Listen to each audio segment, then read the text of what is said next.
Hey up internet, and welcome back to On the Sofa Live. If you're new, do subscribe and hit the bell icon to stay in the loop.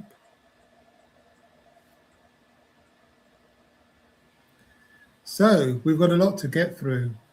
And I've just realized I've left the word extra, because I've got another live stream that I do occasionally called On the Sofa Live Extra, where I talk about all the stuff that I didn't get to talk about in the main stream.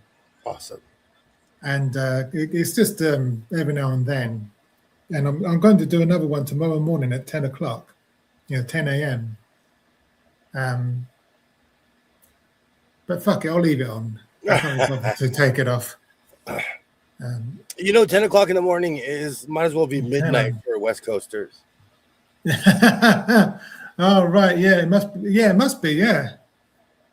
There's the East Coast bias is real. They'll say, "Oh, I'm on at like 5 o'clock East Coast time." That's 2 o'clock in the morning where I live. Yeah, it's quite a farage heavy evening. It's quite a farage heavy show this evening. I'm ready. Leave means leave. Let's go. But we've got a couple of other non-farage stories as well. I'm ready. Starting with, yes, here we go. This story is from The Canary by Willem Moore.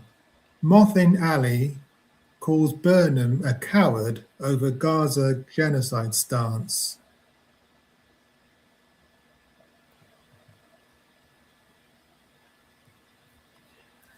On the 9th of July, Andy Burnham issued a statement regarding Labour's stance in Gaza. In it, our incoming Prime Minister refused to call Israel's actions a genocide and did little to differentiate.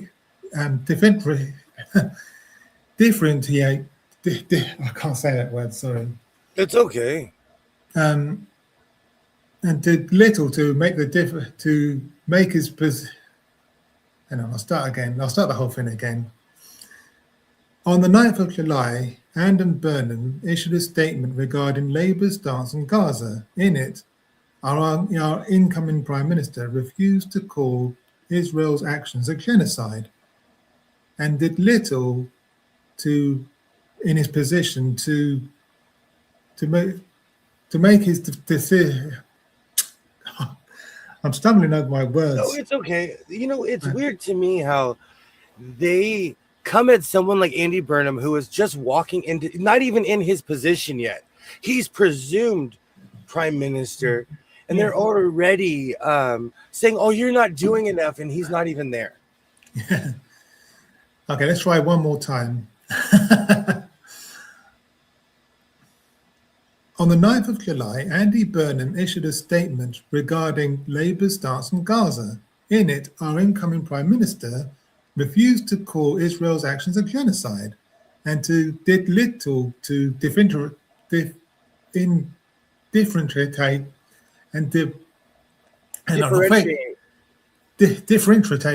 I think I'll phrase it differently because I'm always going to struggle over this. Let me think for a second. On the 9th of July, Andy Burnham issued a statement regarding Labour's stance on Gaza. In it, our incoming Prime Minister refused to call Israel's action a genocide and did little to say anything different to Keir Starmer. Accordingly, Canary writer Joe Glenton described the statement as a micro-toast sop, and he wasn't the only one to notice Burnham is trying to pull the wool over our eyes. Mothin Ali, one of the deputy leaders of the Green Party, said this: Andy Burnham is a coward. He apologized for the position this Labour government has taken on Palestine but he won't call it a genocide. He hides behind international law. He won't commit to sanctioning Israel. He won't commit to the British government to stop sharing intelligence.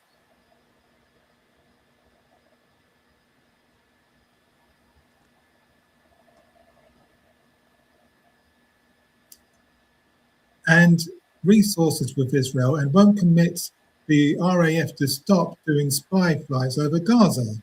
What he forgets is the minute you suspect a genocide, we have an obligation to take steps and save lives. Just like he forgets that Greater Manchester doesn't just mean growth in the centre, but for every community that feels left behind, like Wigan, like Rochdale, like Bolton. All our communities should be protected. That's why we need Green Party Geraldine, and that's the difference she will make. And there's some footage of him as well. I think I saw this. Let's see what he had to say. Meeting residents, people who have been forgotten about by Andy Burnham's Manchesterism. He's concentrated his growth strategy on the centre of Manchester and not worried about the communities that, like Oldham, like Rochdale, like Bolton, Wigan, all of these towns that surround, that have been forgotten about. This is a Greater Manchester mayoral campaign. This is a Greater Manchester mayor position. Every community needs to be protected. Andy Burnham yesterday apologised for Labour's reaction to what happened in Gaza, the genocide in Gaza. And he still failed to call it a genocide. He still failed to say that he'd commit to sanctions on Israel. He still failed to say that the British Army and the British intelligence would stop sharing our services with the Israeli army and stop doing reconnaissance flights. So Andy Burnham is hiding behind international law. He's a coward who's hiding behind international law. Because what we should be doing right now, what he forgets that we should be doing right now, is the minute we suspect a genocide, we should take immediate action and do everything necessary to stop it. Andy Burnham is a coward. He's failed these communities. He's failed the position on Gaza. And that's why we need change. We need someone who's brave, someone who's confident, someone who's compassionate and cares about everyone here. And that's why Geraldine matters. So he went from trashing the prime minister to promoting someone for mayor. Yeah. Yeah. I hate to break this news to people, but the mayor cannot help you when it comes to Gaza, Palestine, or anything in that realm. Yeah. But I've met the guy. He's a nice guy, actually. Awesome. Yeah, he was at the Yorkshire Green Party conference, and yeah, he's a really nice guy. So he's neglected. Like, the thing is, everybody loves where I'm from. Everyone loves Gavin Newsom. I think he's one of the worst human beings on earth. But I live in the state. I live in the state that he was in charge of. Yeah. The article goes on. The coward Burnham. His Gaza statement included the following line. I have been absolutely appalled by what I've seen and read about the destruction of Gaza. There's increasing evidence that war crimes appear to have been committed. And also this, there must be accountability for the depth of the suffering the people of Gaza have experienced. Ultimately, however, it must be for the international courts to determine rather than politicians. There's clearly a double standard here, one which suggests Burnham will ultimately fail to deliver on opposing Israel. Saul Staniforth said this, compare and contrast, Andy Burnham says Russia has committed war crimes in Ukraine, but when it comes to Gaza, he only says war crimes appear to have been committed, and he doesn't name by who. He also says it's up to courts to determine, not politicians. And he's included screen grabs there. He's brought receipts.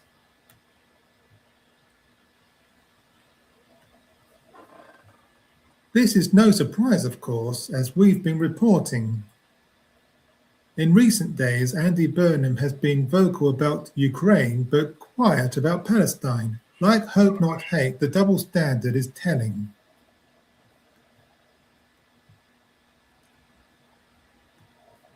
And to be honest, it doesn't surprise me that Andy Burnham is hesitant to call what's happening in Gaza a genocide and hesitant to promise to put sanctions on Israel, because I'm pretty sure he's still part of Labour Friends of Israel. That's the problem. They're all in bed with each other as far as politicians go. Yeah. And I honestly think nothing much will change under Andy Burnham. He's just Keir Starmer with a northern accent. But isn't that the scary nature of mass movements? Because everybody, when they were voting, it was to get Starmer out, and they replaced it, like you said, with another Starmer. Yeah, and that's the problem, because Starmer spent most of the time in opposition, purging the left from the Labour Party. There's only people in the Labour Party, the only Labour MPs that are left now are, well, most of the Labour MPs that are left now, with one or two exceptions, are Starmerites. Yep. They're people who are loyal to Keir Starmer and his vision for the party. And Andy Burnham's one of them. And so I don't think much is going to change under Andy Burnham. Does everybody keep their position, like David Lammy? Do all those people, or does the new prime minister get to appoint people in new positions? Yeah, I think there. Excuse me. Yes, I think there will be a reshuffle, but I think most of them will keep their positions. Yeah. The article goes on. It's also the case that Burnham and his key appointees are in the foreign influence operation known as Labour Friends of Israel, as Ranjan Balakumuran reported for the Canary. Andy Burnham has spent years crafting a specific public myth. He is the king of the North, the casual jacket-wearing anti-Westminster populist who promised to smash the white wall bubble, reverse decades of devastating deindustrialization, and bring failing water utilities back under public control. But as he prepares to enter Downing Street as Prime Minister, the mask has officially slipped. Burnham has handed the keys of number 10 to his new Chief of Staff, James Burnell, the ex-chair of Labour Friends of Israel, the former BBC executive, and the CEO of Flint Global, an elite corporate lobbying outfit that protects private water companies from state takeovers, and was recently sold to a private equity firm notorious for price gouging the NHS. It's the same bird, different wings of the same bird. Yeah, exactly. Speaking. Sorry, go on. No, they'll just say someone's right wing or left wing. And I always tell my son it's the same bird. Yeah, yes. And you're not that bird. Yeah. Yeah, they're all part of the same club, and we're not in that club. Mm-hmm. It's the same thing here. Yeah. I know this is going to be a Farage-heavy stream. I recently saw Farage was on a barge. And, of course, it was James O'Brien. But he asked, where was that held? We were on a yacht somewhere in the middle of the ocean with a bunch of people who are nothing but exclusionary. Yeah. Not normal citizens. Yeah, exactly. Speaking out. In full, Mothin Ali said, Andy Burnham is a coward. He apologized for the position this Labour government has taken in Palestine, but he won't call it a genocide. He hides behind international law. He won't commit to sanctioning Israel. He won't commit to the British government to stop sharing intelligence and resources with Israel. And he won't commit the RAF to stop doing spy flights over Gaza. What he forgets is the minute you suspect a genocide, we have an obligation to take steps to save lives. Just like he forgets that Greater Manchester doesn't mean growth in the centre, but for every community that feels left behind, like Wigan, like Rochdale, like Bolton, all our communities should be protected. That's why we need Greater Manchester Mayor candidate Geraldine Coggins, and that's the difference she will make. Ali isn't the only Green Party.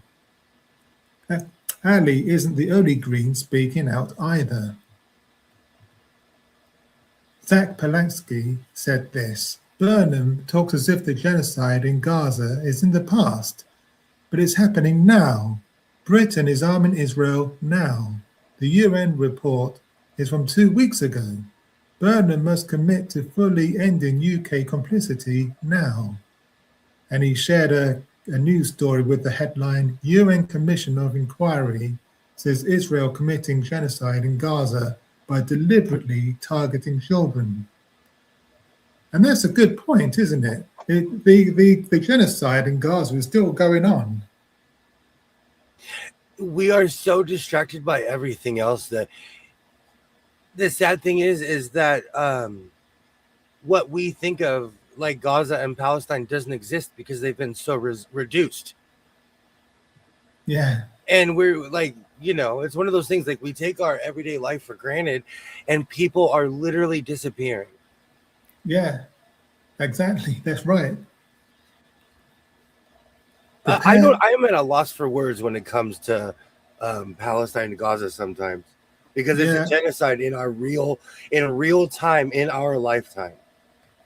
Yeah, this is right. And no, there have been other genocides in the past, of course, but no other genocide has been live streamed onto our phones and other devices like this. I'll argue, though, right around the time of Haley's Comet, people started paying attention to South Africa and Ethiopia. And, you know, people were dying of famine and genocide. And that's when all the comic relief and farm aid and all these, you know, I can't remember what it's called, Red Nose Day. Yes, that's right. Yeah. That's where all of these organizations came from, was genocide and famine. Yeah. But in today's world, we are so distracted. It's strange. It is. Yeah.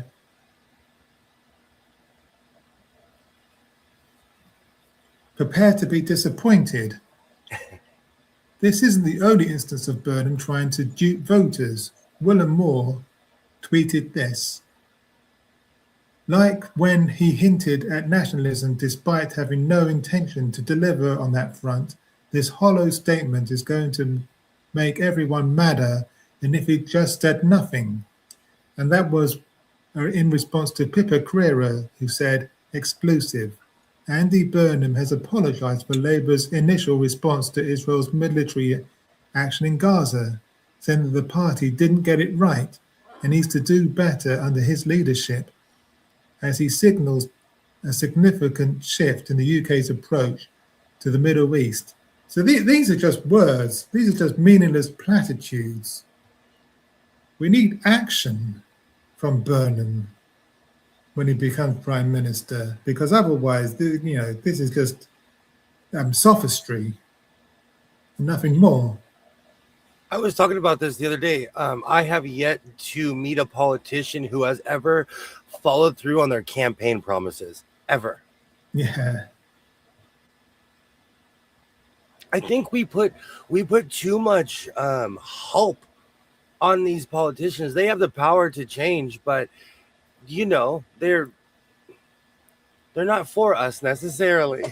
No, yeah, exactly. They're just out for their own interests and the interests of their cronies. And it's scary watching your country turn into mine. Yeah. Nige is Donald Trump. He's doing the exact same thing that Donald Trump did. Yes, he's emulating him. every respect. Every respect. Did you guys ever care about voter ID? Ever? That's an American issue. That is a staunch, hardcore American issue. And I watched a half-hour argument last night about voter ID, about people in the UK, and I was like, oh, you're doomed. Yeah. Yeah, we're cooked.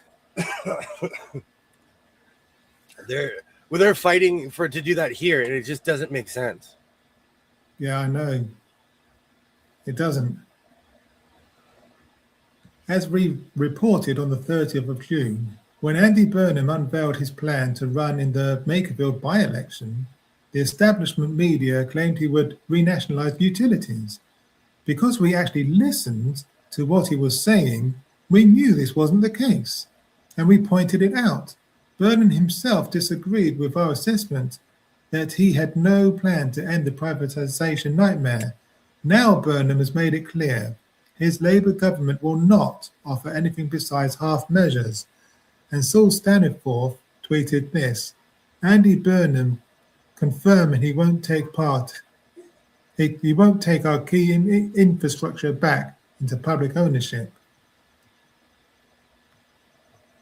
On utilities, we will ensure all parts of the UK are able to take greater public control of essential services like water, housing, energy and transport, learning from the model that has transformed our bus networks here in Greater Manchester.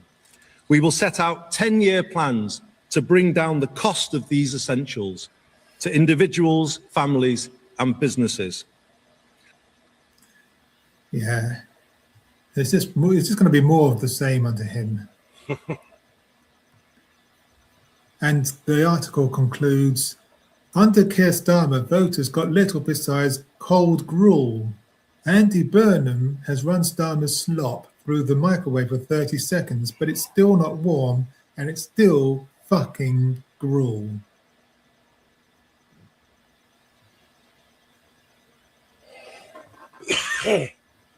It's going to be interesting to see.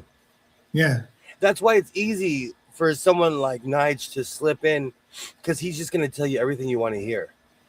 Yeah, exactly. But we're going to be talking about more about him in a bit. We're going to be talking about Nigel Farage plenty. It's amazing to me how the government will make everyone disenfranchised, and then they wonder why they join a mass movement. Yeah.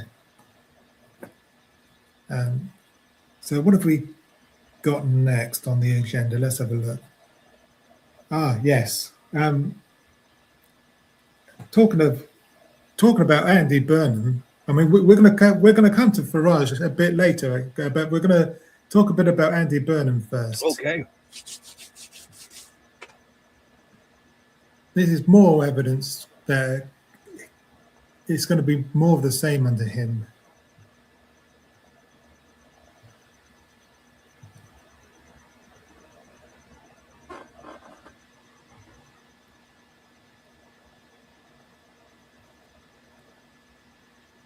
This story is from Andy Burnham. Okay, I'll do that again, shall I? This story is from Novara Media. Andy Burnham votes for Labour's draconian immigration crackdown. The cruel bill will make it easier to deport refugees, by Harriet Williamson. Andy Burnham, Britain's next Prime Minister, voted in favour of Home Secretary Shabana Mahmood's authoritarian immigration bill last night. He did so even after more than 80 Labour backbenchers wrote to warn him that the party is losing progressive voters due to Mahmood's authoritarian stance. The bill means successful asylum seekers, once they start earning, will be charged up to £10,000 for any accommodation and financial support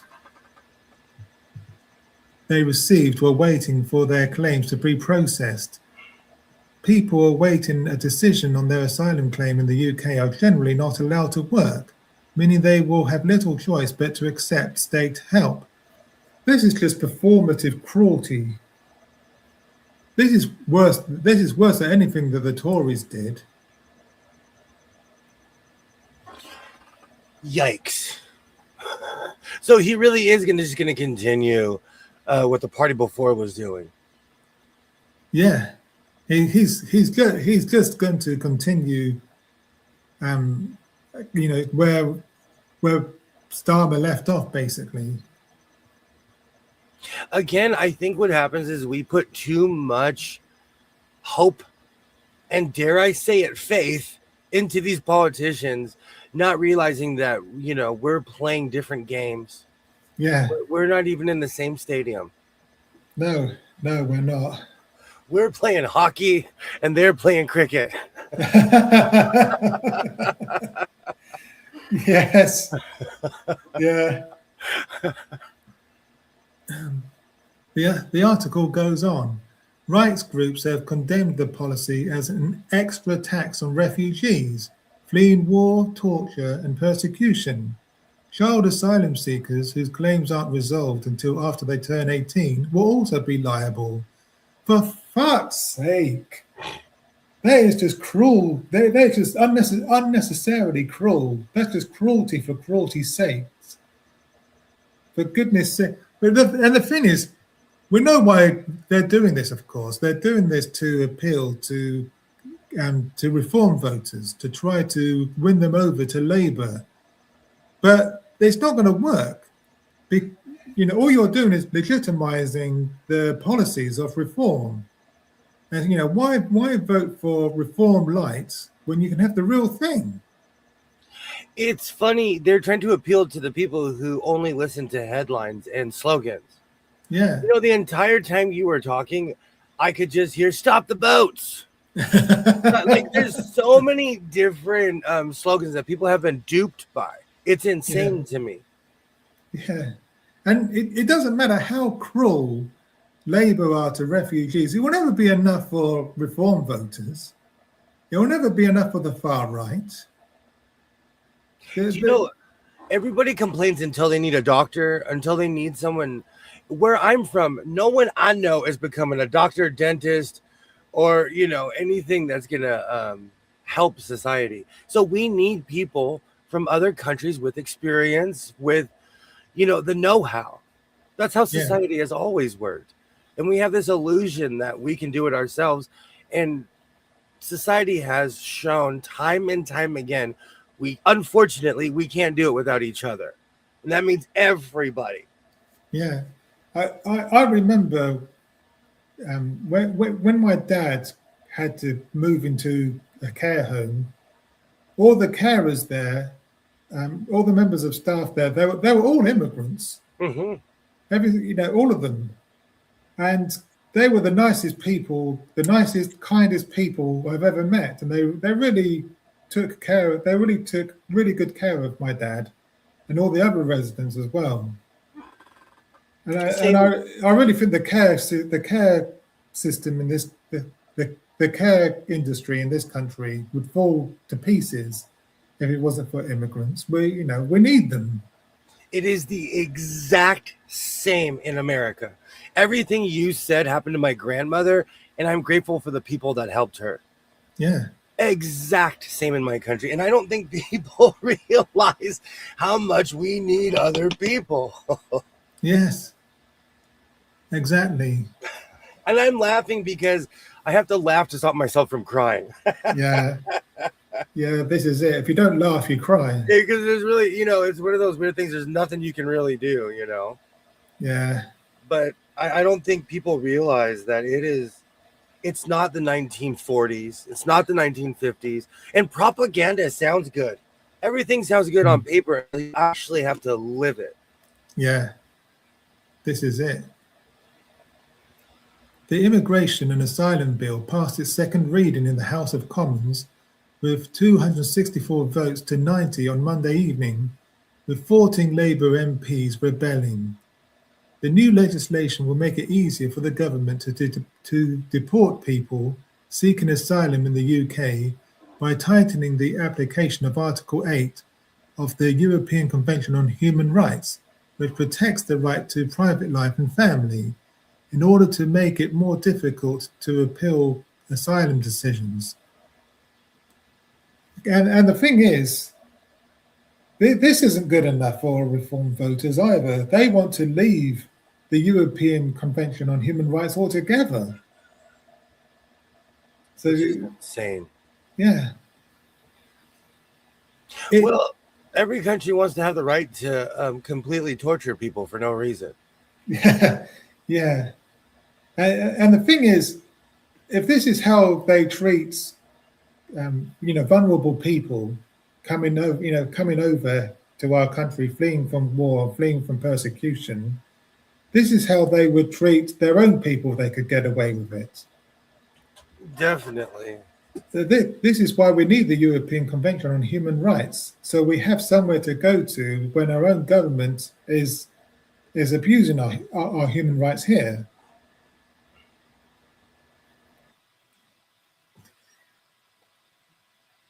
It will replace immigration judges with a new system of independent adjudicators in an attempt to speed up decision-making and cut backlog. However, Amnesty International criticized the move as the first time the system has been made less independent and less professional. Apsana Begum, MP for Poplar and Limehouse, posted on X that she had voted against the bill because its provisions are performative and cruel. Mahmood announced further amendments to the bill on Monday that included plans to allow the deportation of long-term Commonwealth citizens and convicted of serious crimes, like the leader of Rochdale grooming gang. Burnham officially secured the Labour leadership on Monday after receiving an extra 27 nominations from MPs. His total is now 349, meaning no other candidate can reach the 81 needed to enter a leadership contest.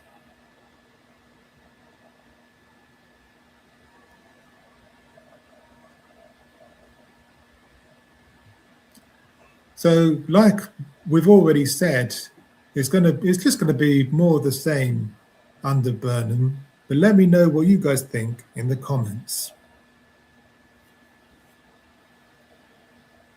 So, what's next? That's sad about Andy Burnham. You always want something to change, and it's just going to be, they're just going to paint the walls a different color. Yeah.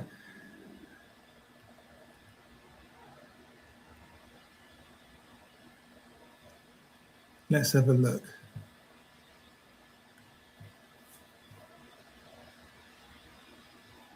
Oh, here we go. This story is from The Canary by William Moore. Reeves says Starmer failed because governing is hard. Reeves, does she is she related to anyone who plays hockey? I don't think so. I know they're spelled different. I had to. It's one of my favorite hockey players. Oh, that's funny.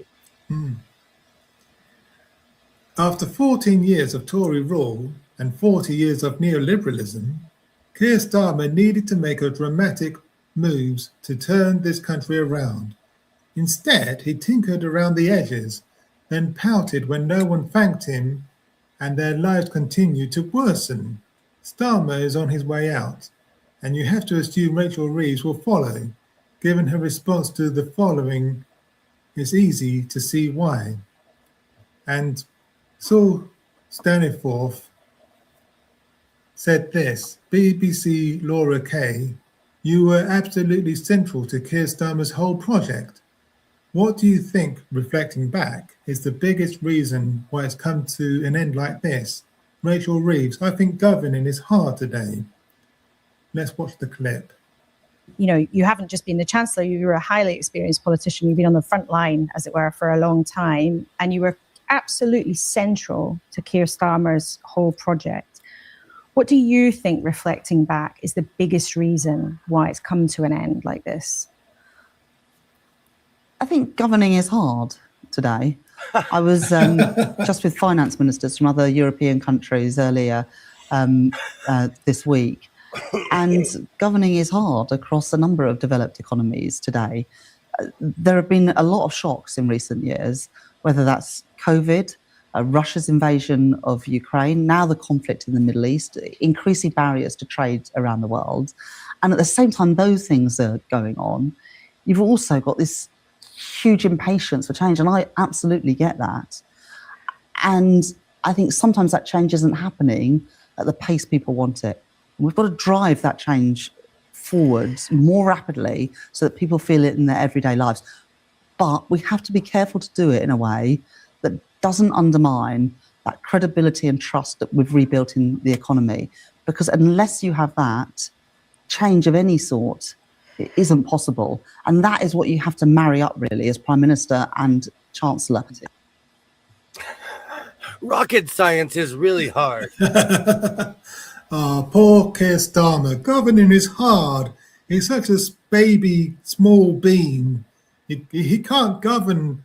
He needs he needs our support. He needs his hand held. He needs his diaper changed. He needs to be wet nursed. He's such a baby. Oh, wow. I can't believe she said that out loud, though. Yeah. That's one of those things that you say, like, in the office when you're by yourself, when you mutter it into your coffee cup. Governing is hard. The thing is that they had,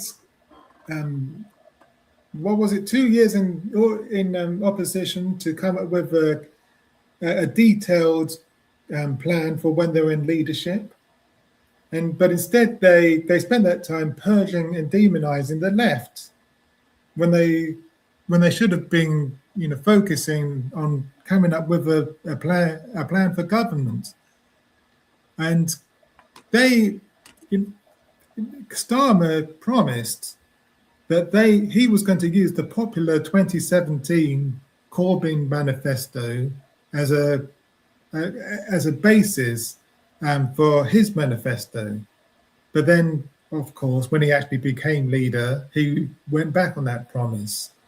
He wanted to put as much distance between him and Corbyn as possible. So his platform was, basically became, we're not the Tories and we're not Corbyn either. And it's not good enough. And Willem Moore, the writer of this article, was right. All Labour have done is just tinkered around the edges for 2 years. Absolutely. And people haven't felt any real change.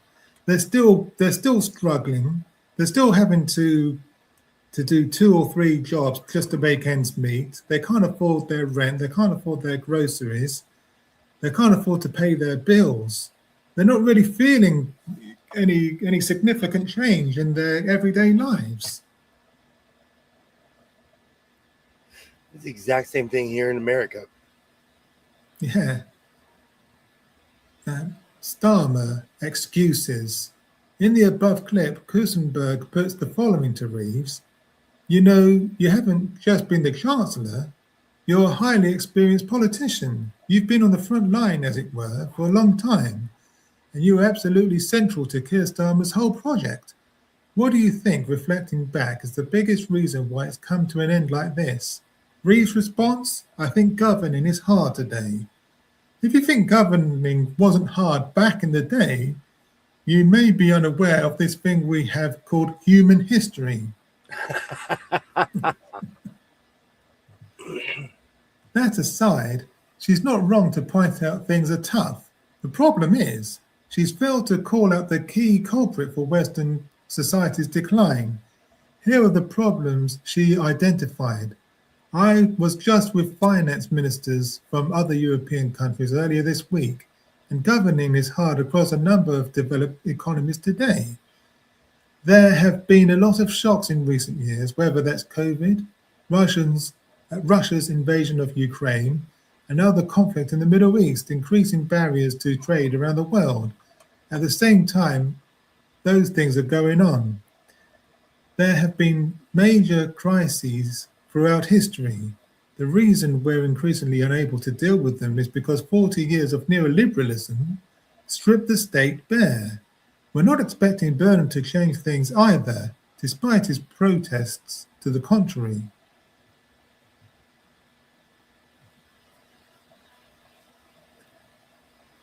Richard Seymour said this: neoliberalism is the Manchester model, is the essence of the Manchester Independent Economic Review, girded by New Labour urbanism and of Osborneite devolution, which created metro mayors as a brokerage system between starved local authorities and Westminster. And he's quote tweeting LBC. That's literally the Manchester model. Lewis Goodall can't help but feel there's an element of hypocrisy in Andy Burnham's plan to end neoliberalism. So let's play this clip.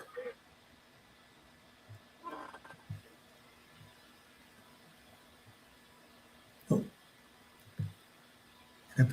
Let's play this clip. Andy Burnham said this week on LBC, to my colleague Andrew Marr, that his premiership would mean the end of neoliberalism in the UK.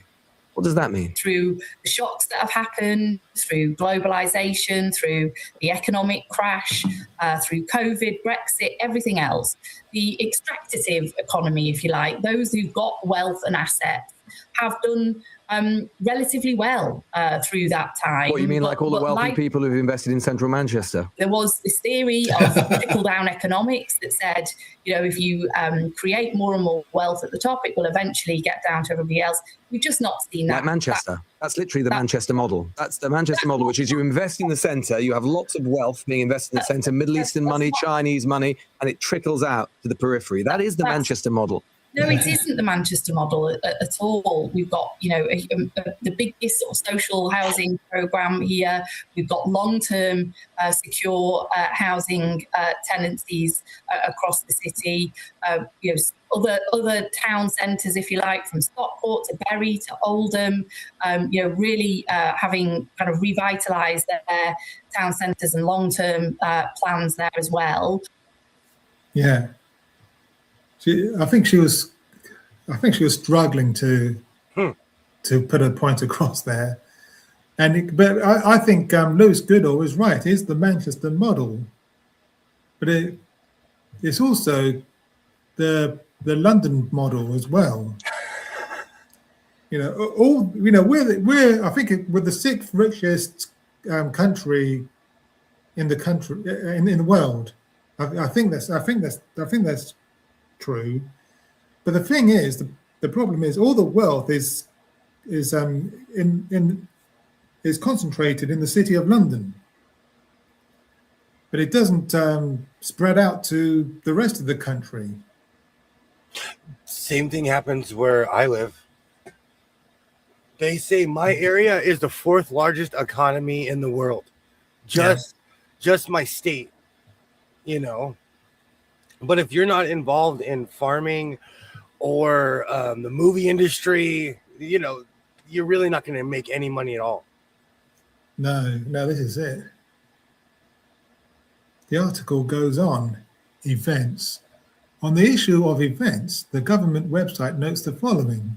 When Prime Minister Howard Macmillan was asked what was the greatest challenge for a statesman, he replied, "Events, dear boy, events." Napoleon Bonaparte also had something to say on the topic. In politics, nothing is immutable. Events carry within them an invincible power. The unwise destroy themselves in resistance. The skillful accept events, take strong hold of them, and direct them. A great politician rises to the occasion. A failed politician complains to the BBC. We don't have to look far for examples of Labour politicians meeting the moment either. And this again from Saul Staniforth. Reeves, Andy knows the most successful Labour governments are those that combine radical change with credible economic policies. The most successful Labour government nationalised 20% of the entire British economy, founded the NHS, and built over 800,000 council houses. What have you and Starmer done? Let's play this clip. Are you not a bit worried, though, that someone's going to be Prime Minister who once kind of said, oh, well, the bond markets to which the country owes billions and billions of pounds are a bit of a pain and we shouldn't be in hock to them? Well, You're not worried about that? Andy was Chief Secretary to the Treasury when my good friend Alistair Darling was Chancellor and my good friend Gordon Brown was Prime Minister. And Andy absolutely knows, as I do. Did you tell him that at the time? Did you tell him off? I don't tell people off, but Andy knows, as do I, that the most successful Labour governments are those that combine change and radical change with credible economic policies. And that is what I know Andy believes in. And I know that is what Andy will do as Prime Minister.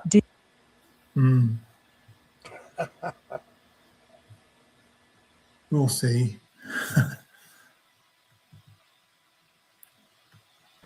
It's easy to, you can say anything before someone comes into office. Yeah.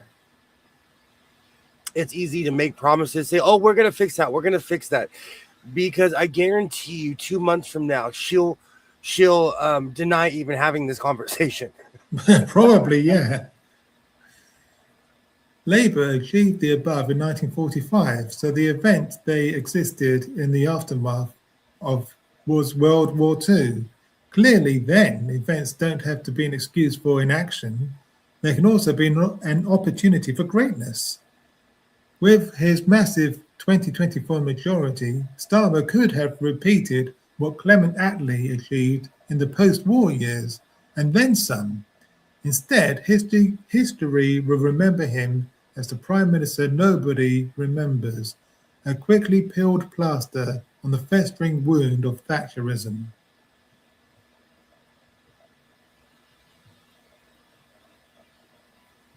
Wow. Again, let me know what you think. Again, let me know what you guys think in the comments. So, moving on. I think that when we look back to 2026 will be the summer of the bin. Yeah. Yes.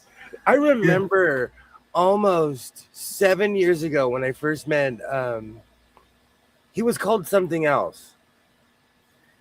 Yes. He was, I think it was Lord Buckethead. Yeah.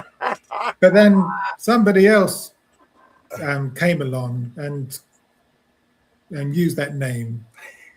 And I think the original Lord Buckethead fought him in court, but I think he lost. So he had to change his name to Count Binface. Which is gold. Yeah. Which is absolute gold. Yeah, but where is Lord Buckethead now? Nowhere. And look at Binface. His spaceship is clearly parked over your country right now. Yeah. And talking of Count Binface, we're going to talk about him now. They're running for office in Clacton, right? Yes. Which is, doesn't it Jaywick is in Clacton, isn't it? I don't know, to be honest, but I assume so. I know it is because I sat here for almost 2 years and watched old Jaywick videos. Oh, right. Okay. So I feel like I'm a resident of Jaywick. Cool. You guys have some of the best reality television. Yeah. And this story is also from the Canary and also by Willem Moore. Farage versus Count Binface is now a global phenomenon.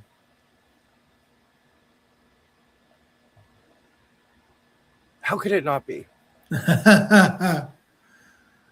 On the 7th of July, Nigel Farage stepped down as the MP for Clacton. Skipping forwards, Farage is now running to reclaim the seat he just gave up. And his only real opponent is a man who pretends to be an intergalactic dustbin. As you'd expect, the rest of the world is now obsessed with this story. Wokarati Marty tweeted this: I love this Japanese TV news report about Count Binface taking on Nigel Farage in the Clacton by-election. Farage has managed to make himself look bad globally.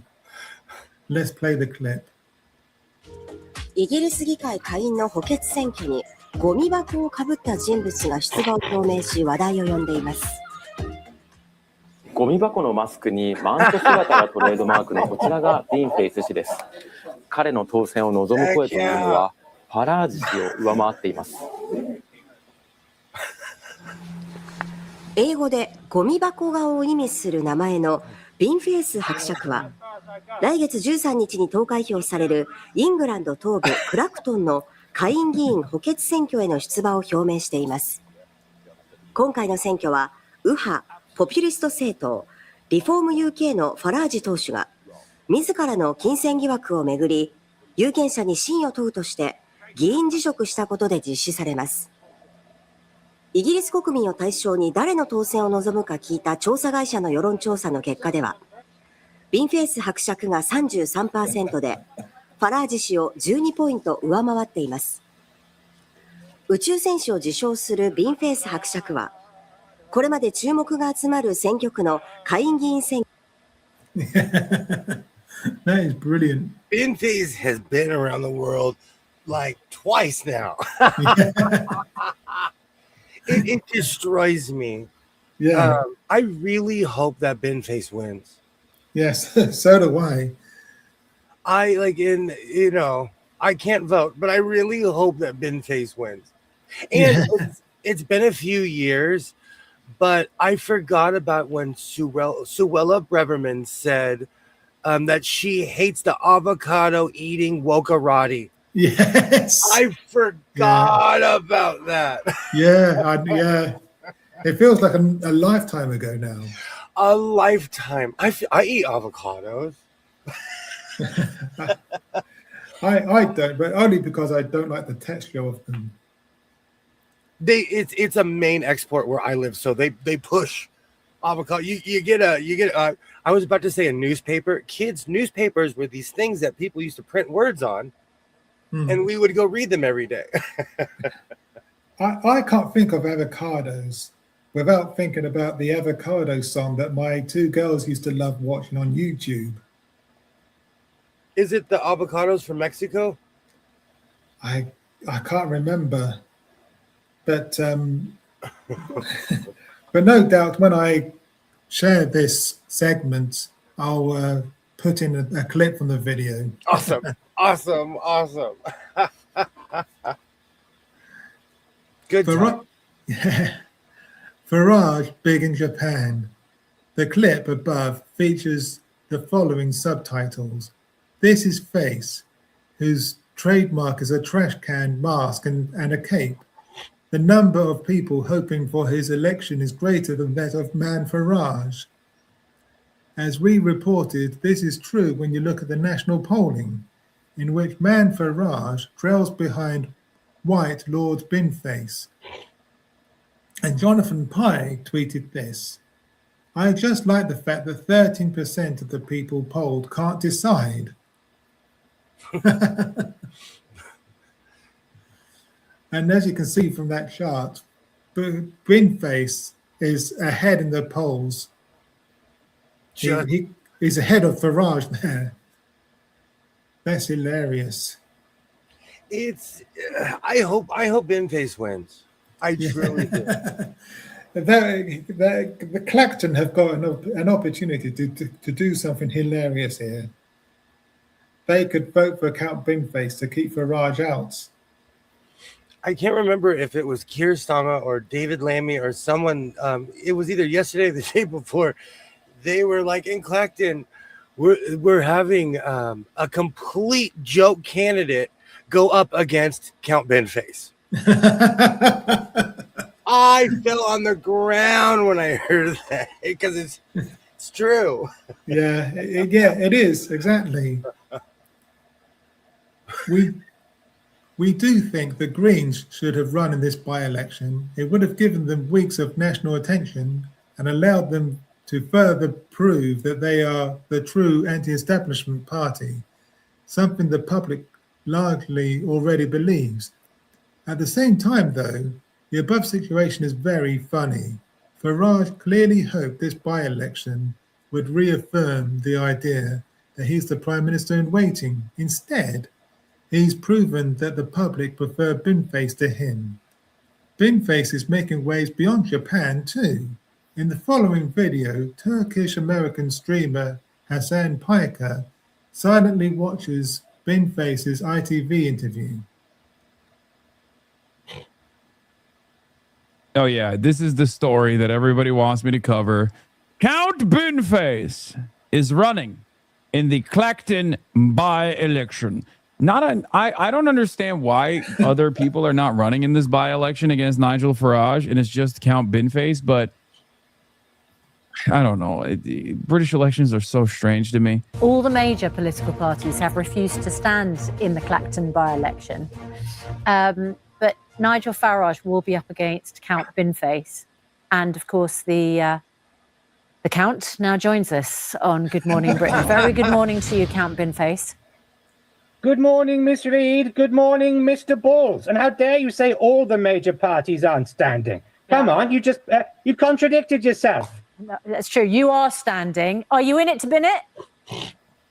Well, exactly. This is one of my lovely little phrases. I mean, am I standing? I mean, right now I'm sitting, and it depends on getting the 10 nominations from the good humans of Clacton, if, of course, Nigel Farage doesn't do a reverse ferret because he's terrified of the prospect of facing me, mano a bino. So we shall see. And Count Binface, have you been to Clacton many times? Do you know the constituency well? Well, I've been to Clacton precisely 0 times because based on the activities of the incumbent, I thought that was what you were supposed to do. So I was just following protocol. So where I should turn up in the constituency at all is clearly academic. Or maybe I should spend more time in Washington, D.C. or in Thailand. You tell me. And talking of following the other candidate, have you ever received a £5 million gift from anybody? Certainly not on your planet, no. So you can't get beyond that one, standards commissioners. What the recyclons give me on Sigma 9 is my business alone. Right. I mean, the trouble is, it has all turned into a farce if Nigel Farage only faces a challenge from, with all due respect, you, Count Binface. Do you think that the other parties are making a mistake, or do you think that Conservative voters, Lib Dem voters, Labour voters should all vote for you or boycott this by-election? Well, I mean, Susanna, you talk to me about farce, but you're a Crystal Palace supporter. And they've been through all kinds of stuff, but now they've turned it around. And they've won trophy after trophy. So the underdog can prevail, as you well know. And, you know, whether the other parties are running frit, I think is the political word. I love that word, frit of old Binny, or they don't want to be part of Nigel's sideshow, we shall find out. But of course, the thing is, if there's a second by-election when Parliament finds out that Nigel has done something a bit iffy, if they do, who knows? Who knows? And then, of course, there'll be another by-election, which costs 380 grand to the British taxpayer. So if they vote me in, I save you lot 380,000 earth pounds without lifting a space finger. All right. Is he in it to bin it? Is he in it to win it? We'll find out. Count Binface, thanks very much indeed for your time this morning. And of course, I'm not going to lie. I'm actually kind of happy I got banned from the UK after this, dude. I mean, what are you guys doing? The fuck is this fake ass country doing? It's whatever, cool. kid, It's the cool, bin man. is gonna win. Victoria will always say, we need to Whatever. point out, Nigel Farage says he's done nothing wrong. And read out the list of candidates in the by-election, which has not yet been called, so we're still okay on that one. Now, so far, one of the only few who say they will stand in the Clacton by-election is Count. Jokes are not allowed. Yeah, no, I just... I just don't get it. Like, I don't even understand why, like, this by. Okay. It's quite a long clip, so we'll leave it there, I think. But there's Hassan Piker there. Do you follow Hassan Piker? No, I don't. Yeah, I do. He's a good commentator. I enjoy his videos, actually. That's hilarious. You know, it's really funny. I rarely hear about people being kicked out of the UK. Australia will ban you. If you say something bad about Australia and show up, they will ban you for life. Yeah. I've known a lot of people that are banned from Australia. Crazy. Yeah. Following the video's conclusion, a stony-faced Piker says he's now glad the UK banned him from entry, which is fair enough, honestly. As we reported, Piker believes he was barred from the UK due to his opposition to Israel's genocide. So the UK isn't just an international laughingstock, it's also the forerunner of Western authoritarianism. I hate that word. Other international coverage of Farage versus Binface fight includes the Australian Farage versus Count Binface, a clash that perfectly sums up British politics. Wall Street Journal, Nigel Farage wanted a political showdown, now is fighting a trash can. France 24, Farage versus Count Binface, hard right leaders UK poll gambit. South China Morning Post, Farage versus Count Binface, how UK hard right leaders poll gambit could backfire. The list goes on and on, because Farage has made himself an international joke. We've potentially got weeks of this left too, i.e. things could get even funnier.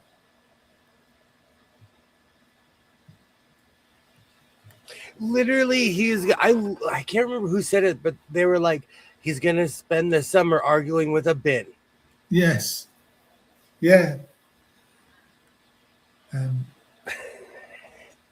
The article concludes, if Farage wins in Clacton, and he'll have proven, all he'll have proven is that he can beat a bin at an election. This should have been a given, and as such, he won't do anything to diminish the humiliation he's heaped upon himself.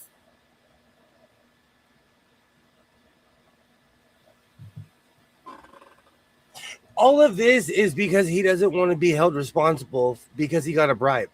Yeah.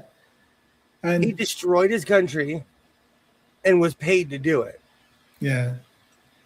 And the thing is, this investigation into the £5 million gift that he got, it's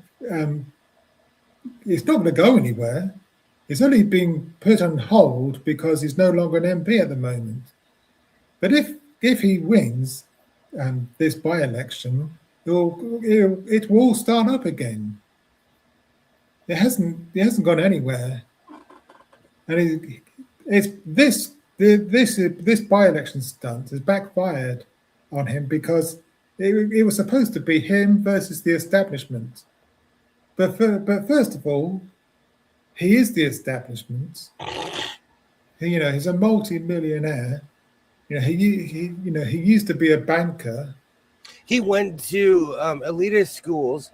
It always makes me laugh. Every time someone says, "Hey, I'm just like you," they are not. They are the polar opposite. Yeah, and he's got about 12 side hustles. He's got about 12 other jobs on, as well as being an MP. And like I said, it's a multi-millionaire. He is the establishment. And secondly, the main parties have pulled out of this by-election. So now it's just Nigel Farage versus Count Binface. It's a joke. Oh, and of course, there's a Fox running and Lawrence Fox. Well, actually, the Fox, the man, I can't remember his real name, but he's pulled out. He's actually pulled out the election.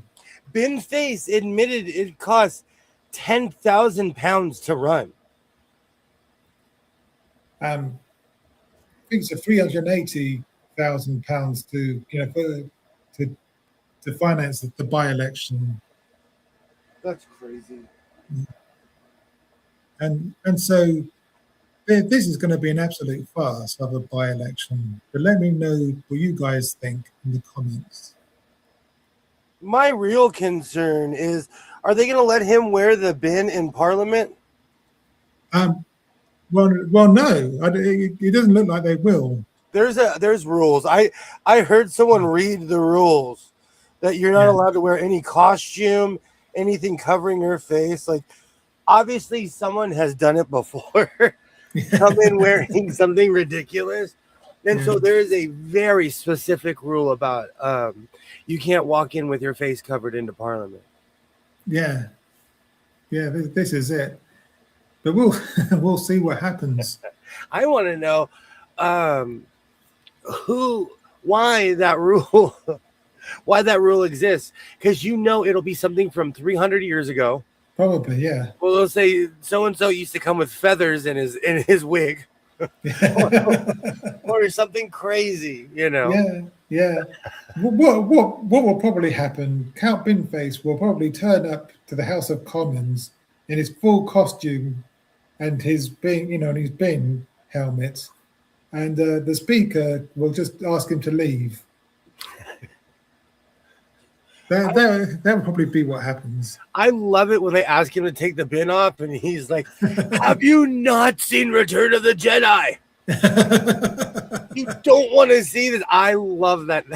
It makes me laugh every time he says that, because we know who you are, sir. We know you don't look like that, but I'll paint his face. I'll paint his face like Darth Vader at the end of the movie. So the rest of the show is all farage, I think. Oh. Let's see what we've got next.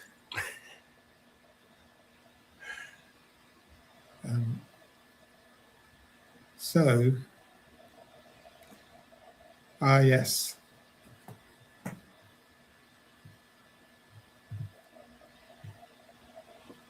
So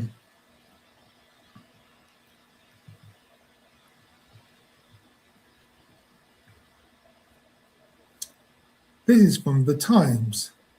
George Cottrell failed to declare gifts to Reform Office. The convicted fraudster had access to Nigel Farage's emails and covered party costs without the Electoral Commission knowing. And there's a photograph of Nigel Farage with George Cottrell, which was taken in 2019. And I always think that George Cottrell, he looks like a gangster. He looks like an extra from a Grey Twins movie. Wearing sunglasses in a place where the sun doesn't shine is work. That is hard work. Yes. I've been probably where he's standing, and I know the sun does not come out every day over there. The criminal who funded Nigel Farage before his election made undisclosed donations to Reform UK in an apparent breach of electoral law. George Cottrell used his own money to cover office costs totaling thousands of pounds for Reform after the last election, and as recently as last year, sources have told Insight. The crypto gambler repeatedly used his personal bank card to buy computer tools and software to be used by the party's staff. However, none of the donations were declared to the Electoral Commission as required by legislation. A party can be fined for failing to disclose such support under the Political Parties Elections and Referendums Act 2000, which stipulates that a donation includes money, goods or services given free or at a discount exceeding £500 in value. It is also unclear whether Cottrell, an aristocrat, convicted of wire fraud in the US was a permissible donor at the time, an individual permitted to fund political parties. One of the requirements is for the person to be registered to be a registered UK voter. Have you been following this story? Yes. He is this story is international. Yeah. And it's funny how everyone linked with Farage is goes down this path. I watch a channel called Political Custard, and they follow all the flag shaggers around. And every single one of those people are not allowed to be near an elementary school, or they have like every single one of those people are what we would consider undesirables or criminals, the real ones. It's funny how everyone linked to this party are disenfranchised for a reason. Yeah. This is right, isn't it? He's not the only one that's like this in that party. No, exactly. I think it's interesting that the Times is reporting this, because they have up until recently been supportive of reform, and they're a right-wing newspaper, and it just seems to me that the right are now turning against reform, and Farage especially. Yeah, I think that's quite telling. But this is his party. These are the people he sends to parliament, and they walk up and say, "No one's told me about how to govern. No one told me." Like, yeah, you should know these things before you're even there. Yes, exactly. This is why we want certified mechanics and electricians. Yeah. Know that people are actually who they say they are. Yeah, exactly. Cottrell was and remains a tax resident in Montenegro, where he is involved in a crypto gambling platform implicated in potentially criminal wrongdoing in the UK. He only appeared on the register of overseas voters, a list of those able to cast their votes from foreign countries, in December last year.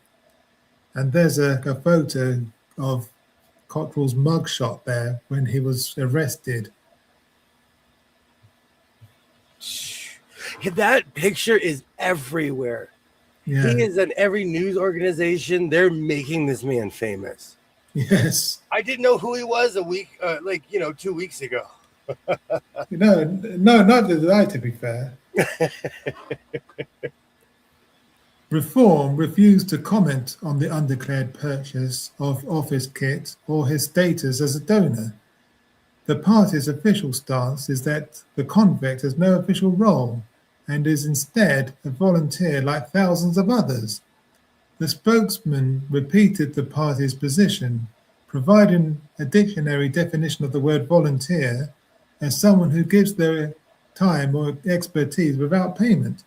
However, Insight can now reveal that as well as buying office equipment for the party, Cottrell has long had personal access to Farage's party email and had his own desk next to the leader's private office at party headquarters in Millbank, Westminster. Yeah, that's not dodgy at all, is it? That's a lot of access for a volunteer. Yeah. I've volunteered before. You get a smock and a map. They're like, go over here, do this. You get a vest and someone tells you what to do. Yeah. This sounds more like a personal assistant role than a volunteer. But again, anytime anything happens, they completely disavow any knowledge. They'll say, I don't know this person, and there's literally pictures of them together. Yeah.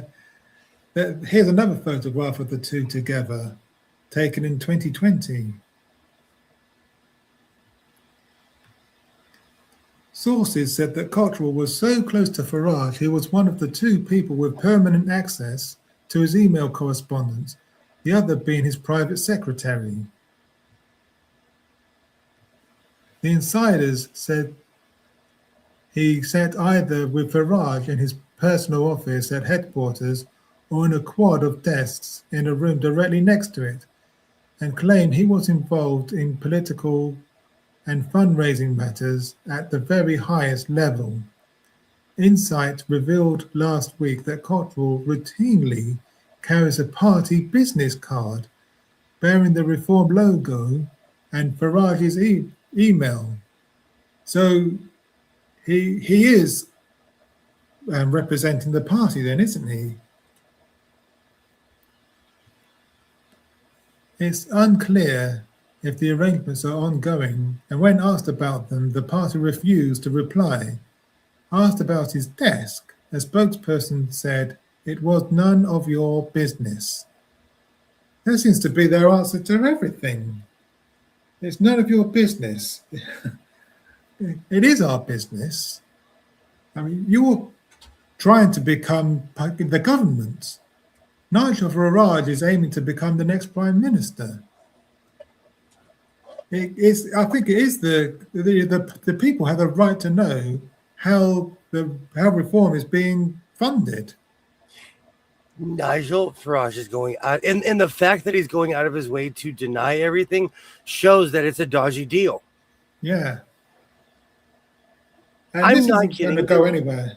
I'm not kidding you. If someone asked me for receipts, I would be like, "Do you want me to take a picture of it? Would you like me to fax it to you? Would you like me to?" Yeah.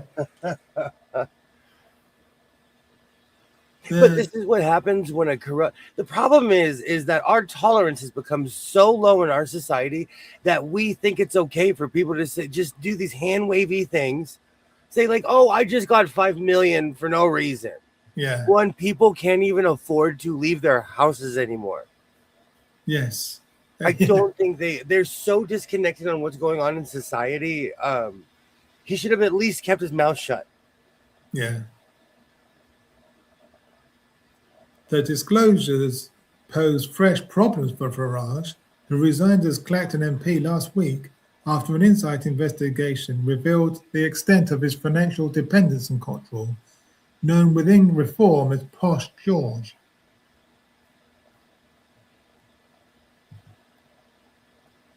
Farage has said Cottrell is like a son to him, and after his election on the 8th time of asking in 2024, gave him an official copy of his maiden speech.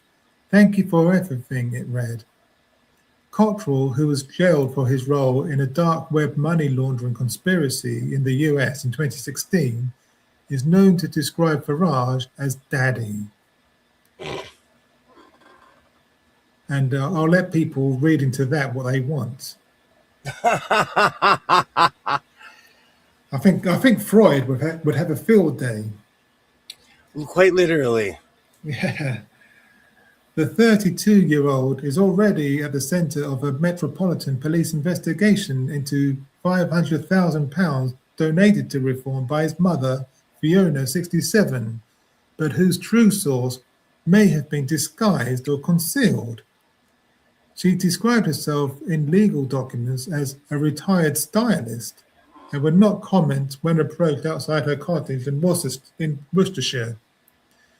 Detectives have been investigating her payments for more than a year and are reported to have interviewed both Cottrell and his mother under caution. The pair were involved in a separate 7-figure transaction and loan examined by the National Crime Agency. Okay, I'm not saying everyone that's audited is a criminal. Yeah. But if you're being audited, you're really bad at math. I've been audited. I've been audited. Mm. But I didn't go to jail because I'm not a criminal. Yeah. I just went from having no money to getting a job, and they were like, "This is not right." Mm. And I had receipts. Yeah.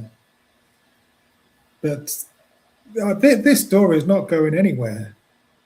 And it's not just the Westminster Commission who are looking into this now. It's the National Crime Agency. It's the police who are looking into this as well.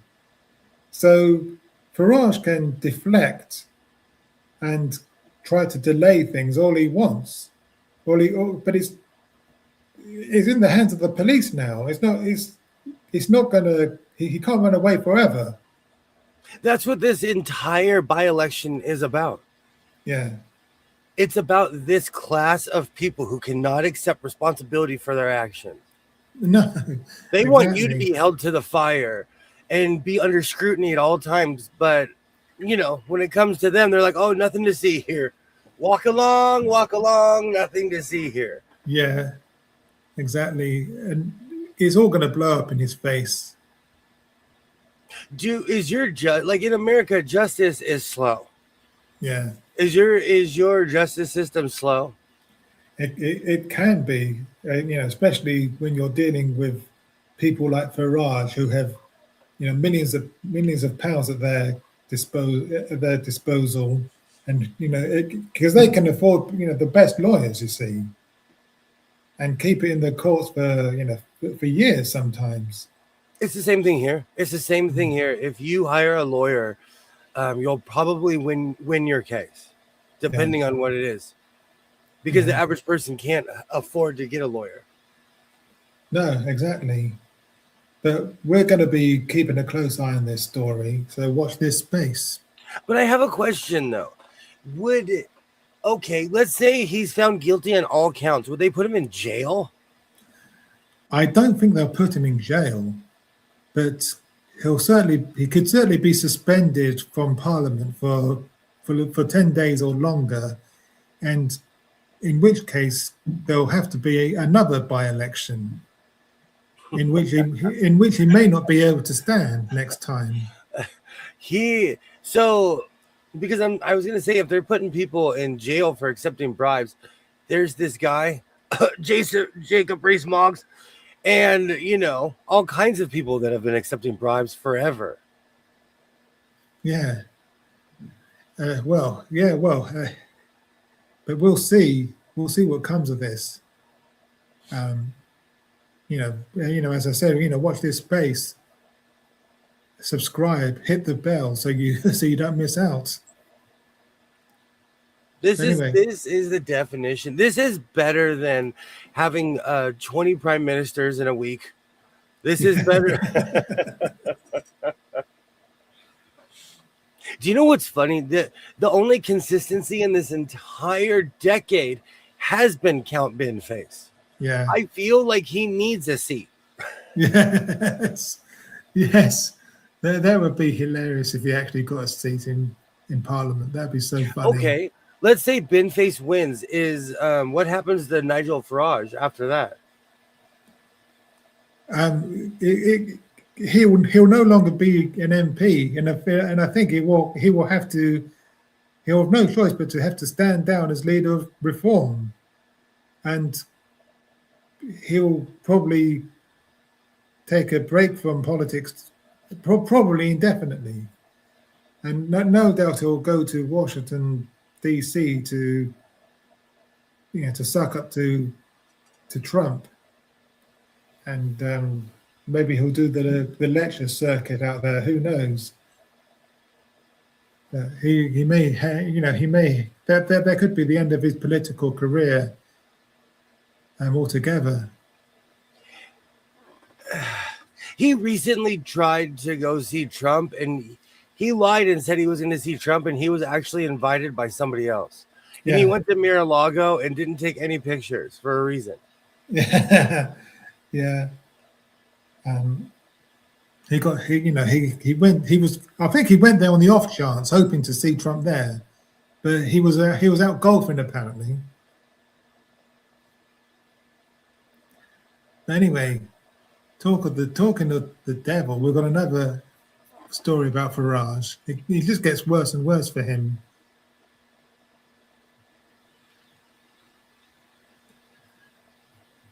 This is from the Daily Britain. Farage faces fresh questions after only 2 of 5 properties appear on interest register, by Jordan Scott.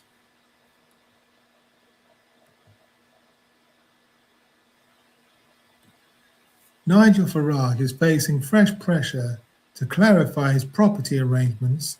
After it emerged, he has only declared 2 of at least 5 homes he owns or shares an interest in with his partner, Laurie Ferrari. An analysis of land registry data, first reported by The Times, found Farage and Ferrari own properties in Surrey, Kent, and Essex worth at least £4 million combined. The portfolio includes Farage's former marital home in Kent, where he lived with his ex-wife Kristen Farage, and where his daughter now lives, 2 beachfront properties on the Kent coast, a 5-bedroom woodland home in Surrey, and his constituency home in Clacton.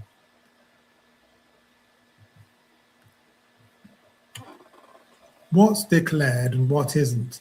Farage has registered 2 of the properties on his parliamentary register of interests, the Surrey mansion and the one of the 2 beachfront homes.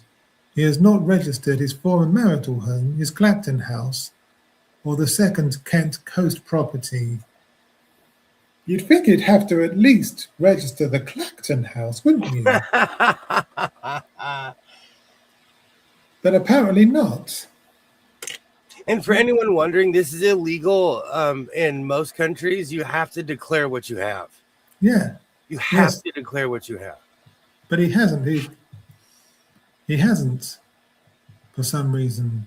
And you can't just say, I own 5 homes. You actually have to show proof that you own 5 homes. Yeah. So this needs to be fully investigated. This is dodgy as fuck. And again, in a country where most people can't even afford to go to the grocery store, this guy literally is a baron. Yeah. The article goes on. A spokesman for Farage told the Telegraph that the former marital home was not declared because MPs are not required to declare properties where close family members live, since his daughter now resides there. The second beachfront property, the spokesman said, was not declared personally because it is owned through Farage's company, Thorn in the Side Limited, which is itself already registered with parliamentary authorities. The third property in Clacton is wholly owned by Ferrari, who the Telegraph notes has consistently declined to explain how she was able to purchase it without a mortgage. That needs to be looked into.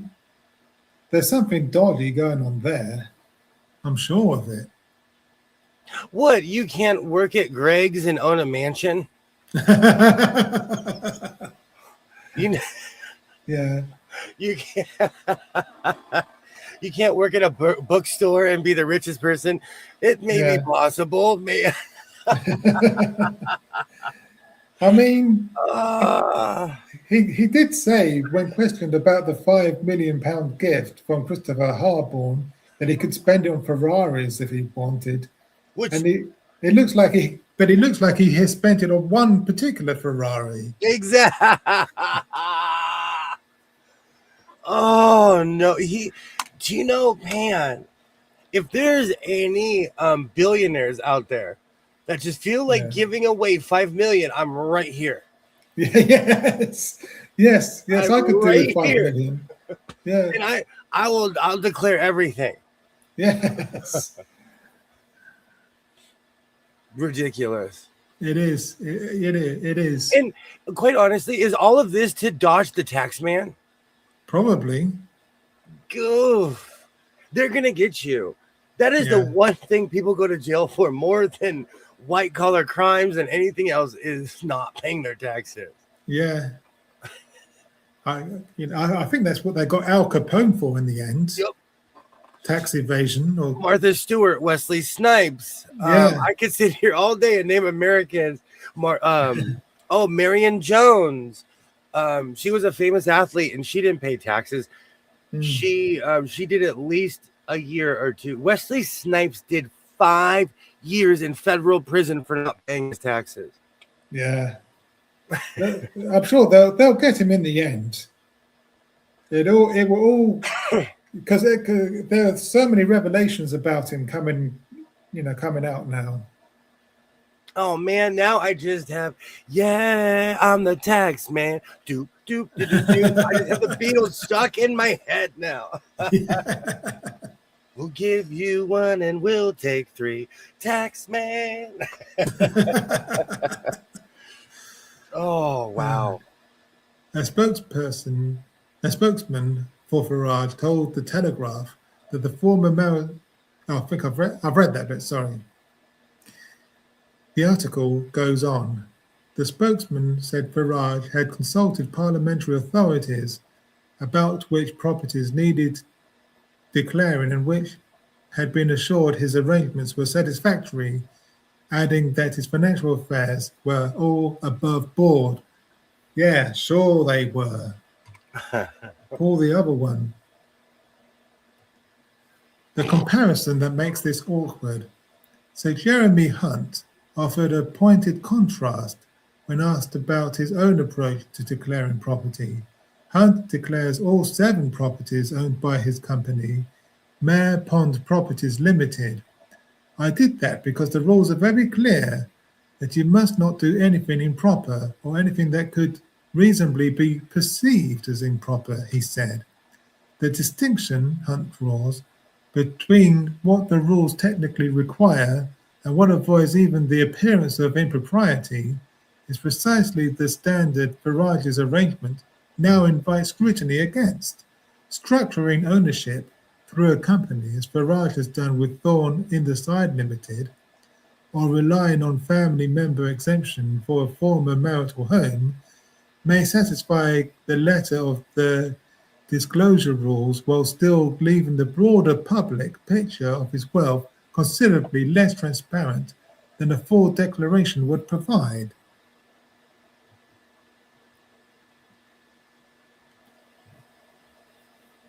The Laurie Ferrari question. Ferrari's ownership of the Clacton property without a mortgage adds another layer of unanswered questions to a relationship that has already drawn significant scrutiny.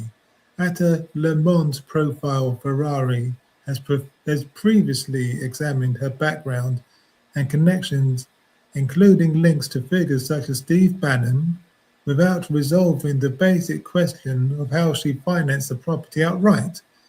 Her continued refusal to explain the purchase, combined with Farage's own reluctance to discuss his broader property arrangements, has become its own recurring media story.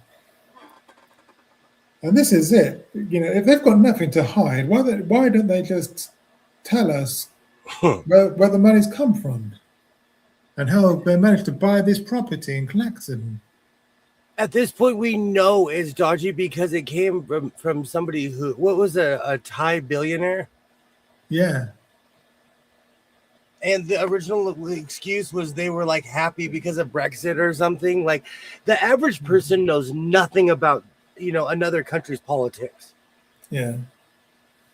I mean, at first, Nigel Farage said that this £5 million gift from Christopher Harborne was to provide him with security for the rest of his life. Then he said that it was an unconditional gift and he could do whatever he wanted with it.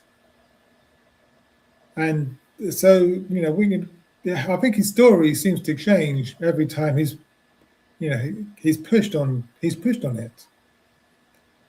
And now he's resigned and forced this general election in an attempt to avoid scrutiny. But it's as we've already said, this scrutiny is not going to go anywhere. I heard in Parliament they were trying to pass an act that basically said no matter what they're going to investigate good old Nige. Yeah. So he's going to be investigated not just by Westminster but by the police as well. It's not going to go anywhere. It's just going to get worse for Farage. But let me know what you guys think in the comments.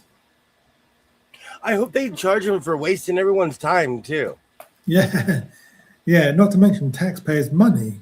However much it costs, they should make him pay that. Yeah. Like you have to pay back the people of Clacton for wasting everyone's time since you have all this money. Yeah. And it just gets worse. It just gets worse. So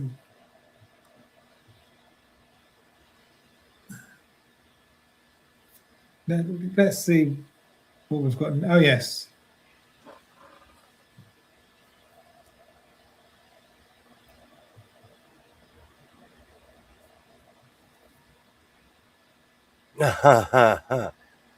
This next story is from The Guardian.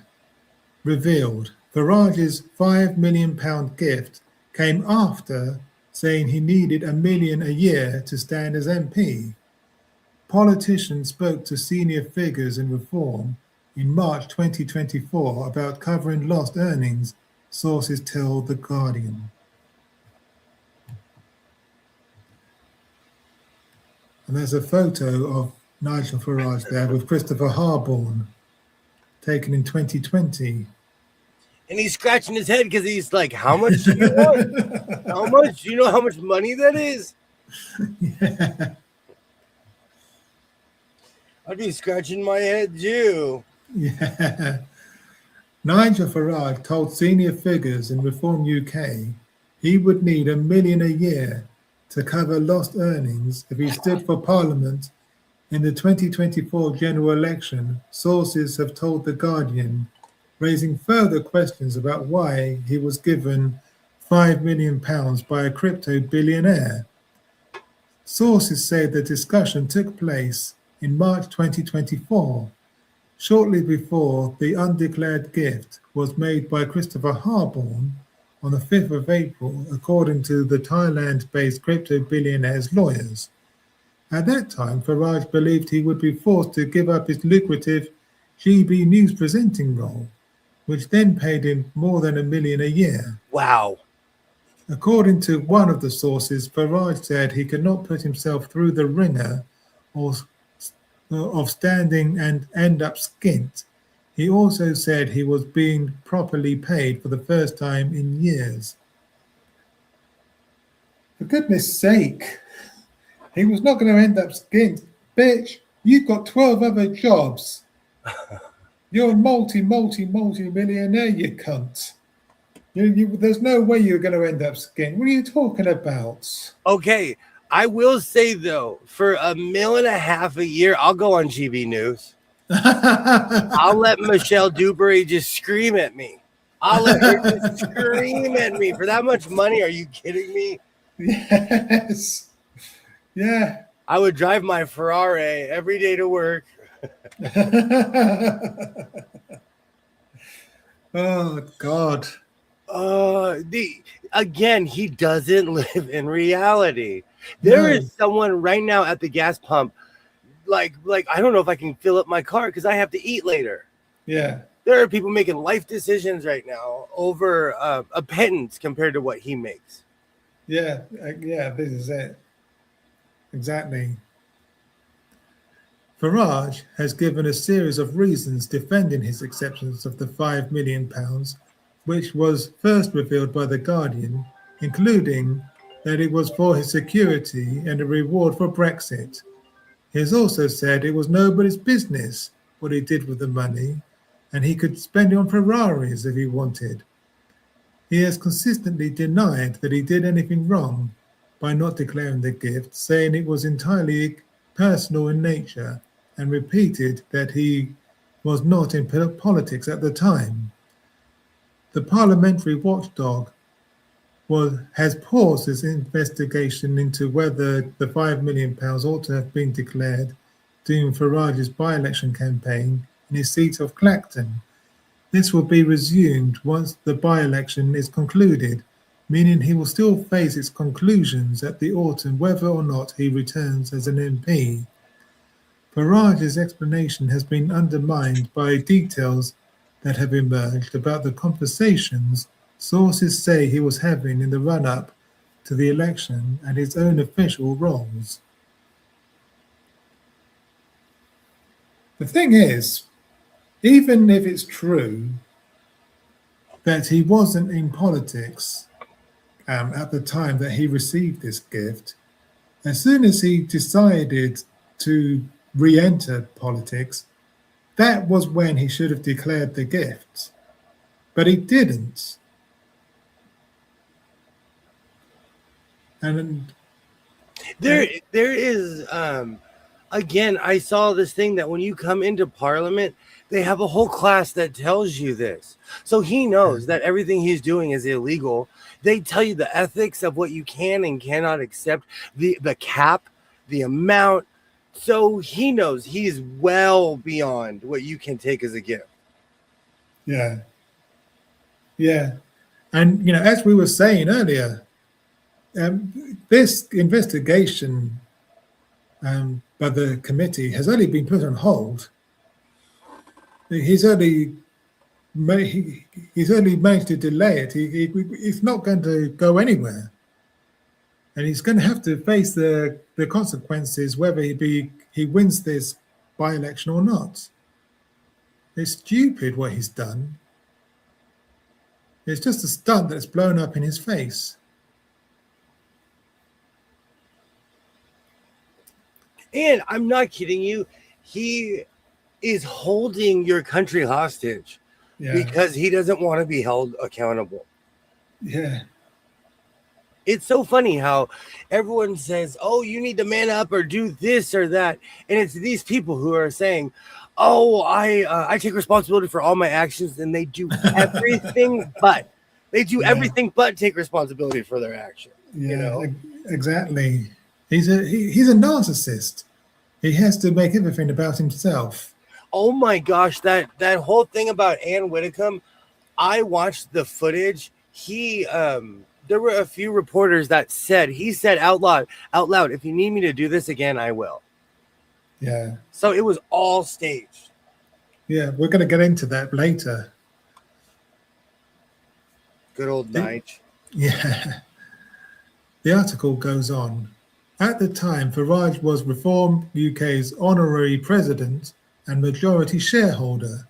He was actively campaigning for the party and attended events in its name.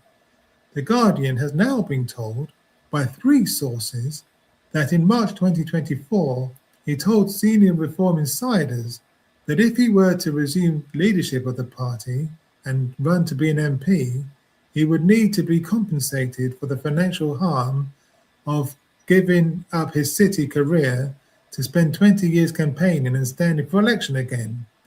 Insiders and donors were insistent that Farage needed to return to take Reform into not only a 2024 general election, but a 2029 one too. He argued that that would cost him £5 million, the sources said. No mention was made of security costs in the discussions about needing to replace lost earnings, sources said. According to the Register of Members' Financial Interests, he received about £98,000 a month from his role at GB News in 2024. He has argued that this included VAT payments to his media company, Thorn in the Side. In a speech last week, he said that before he became an MP, he had built a successful broadcasting career as an influencer with over 7 million followers on social media. The office of Nigel Farage did not deny that he made the remarks. Instead, it responded to a request for comment with this statement. Mr. Farage says he does not feel any answer he gives to you will be reflected accurately.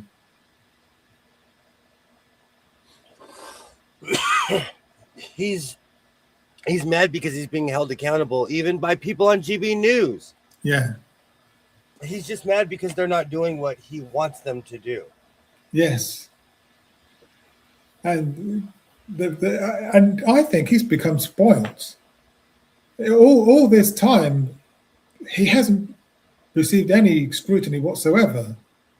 But now, for the first time ever, he's getting scrutiny, and he's not used to it.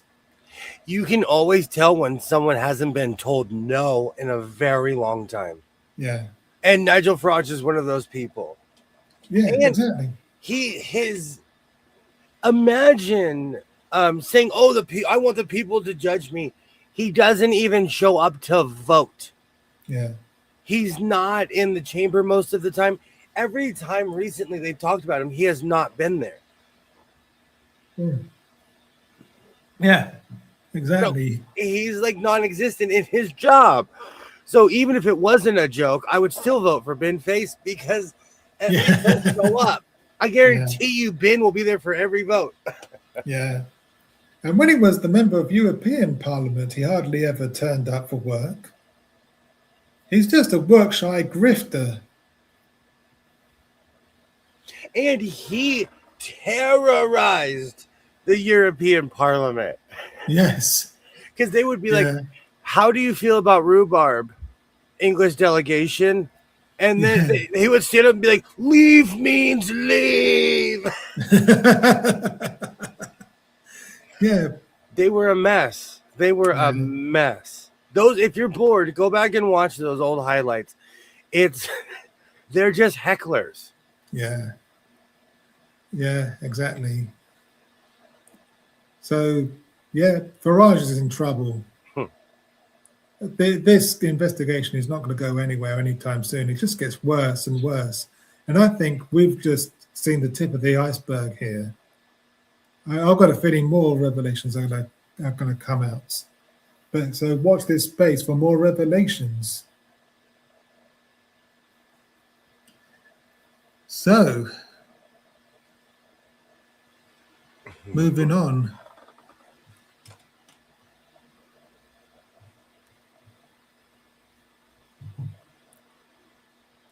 Talking of revelations, this is another story from the Times.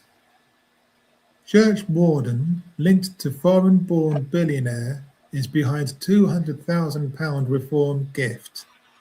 The man whose firm made the donations will not discuss where the money came from, nor his ties to wealthy Farage allies who may not hold citizenship. And there's a photo there of John Richard Simpson, age 59, and Nigel Farage. Come on, the guy looks dodgy. Yeah. That guy looks like he's going to try to embezzle money from you. Yes. Yeah. This is a story by Gabriel Pogrund, Whitehall editor.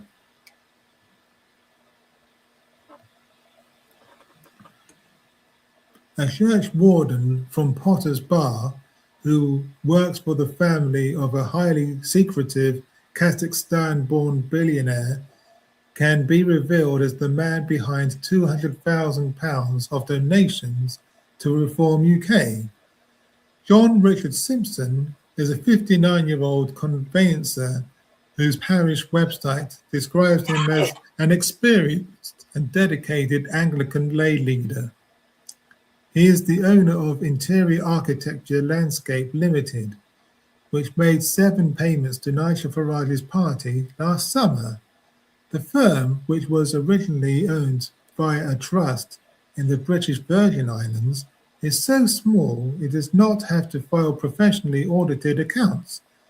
It did not display any contact details until recently and was almost wound up by HMRC after a tax dispute last year. Simpson, known locally as Bill, does conveyancing but is not fully qualified solicitor. According to a Facebook post by a neighbour in the Hertfordshire town, there is no evidence that he has any background in interior design. He has no known political affiliation or background in activism. He would not discuss the source of the funds donated to Reform last week. So again, this is dodgy as fuck. What has he got to hide? Everything. Do you know, it's one of those things where if it's not a simple answer, it's probably a lie. Yeah. Yeah. Because if someone asks you a direct question, you can just say, oh, it's from yada, yada, yada. But instead, they're like, "Oh no, I don't know where this came from," and they're literally like, "Yeah, this needs to be investigated thoroughly." It has become socially acceptable to be corrupt, and all you have to do is just go like this a bunch of times, shrug your shoulders, and say, "I have no idea what they're talking about," when you know exactly what they're talking about. Yeah, yeah. We no longer, people don't even have integrity to hold themselves to scrutiny. Yeah. Back in the day, if you were caught, you'd be like, "Hey man, I'm caught. I am caught." And now they're like, "I am not on fire." And it was like, "Sir, we can physically see that you are on fire." Yes. Yeah, exactly. People no longer can accept defeat in any way. No. Simpson has long worked for Sasan and Yasmin Gandhari, a married couple who a spokesman for the interior design company acknowledged were clients. Last month, the Gandhari family office sponsored Farage's pass to Davos at a hotel in the Swiss resort for the World Economic Forum's annual gathering. They claim to have retained the reform leader as an honorary and unpaid advisor in an arrangement first reported by the Financial Times.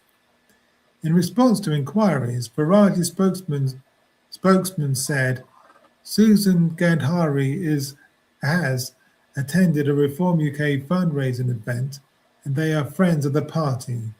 It is understood that the event in question took place at Oswald's a private members club in Mayfair.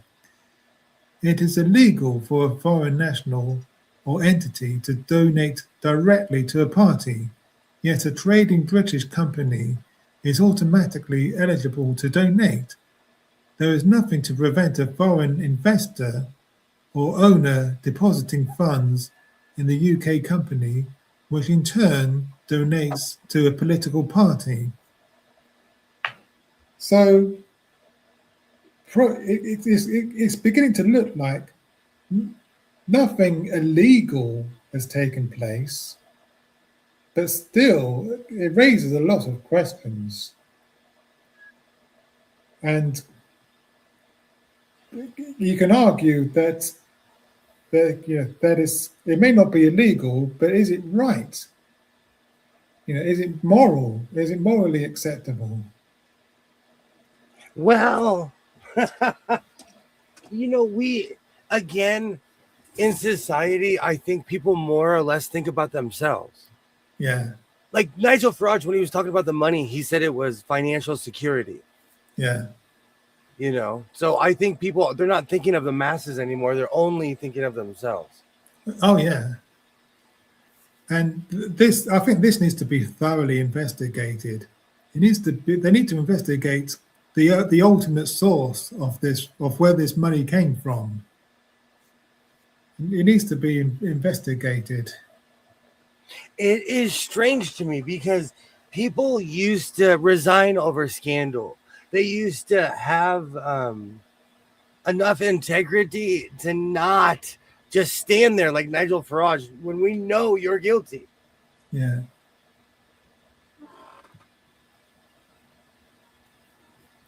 Sasan and Yasmin Gandhari have been described as Iranian-born and British in media reports, but it is not known whether they hold British citizenship. Sasan gave his nationality as Iranian and his profession as businessman in a Company's House document dated 2002. The Gandharis are prolific art collectors who own a £15 million Picasso, firm done on Rockinshire, and sit on a fundraising committee for the Tate. They derive their wealth from Sasan's mother, Aurora Perivar, who was born in Kazakhstan and fled to Iran as a child before investing in the property and becoming a billionaire.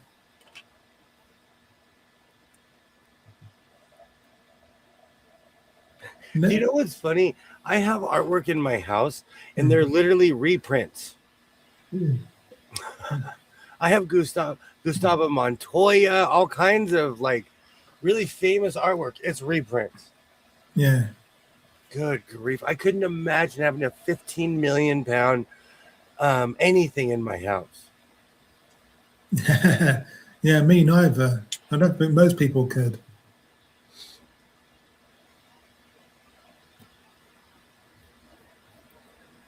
Named by Chatham House as politically exposed or high-risk person from a post-Soviet state, she is so secretive there is almost no verifiable information about her, and it is not known if she is still alive. She would be 97 if so. The family faced controversy in 2008 when the former head of Kazakhstan's intelligence services claimed they purchased royal mansion, a £50 million million home in the Bishop's Avenue, London, known as Billionaires Row, for New Sultan Nazarbayev, then the director of the oil and gas-rich state. Sasan Gandhari denied this was the case. However, he acknowledged having a personal relationship with the ruler.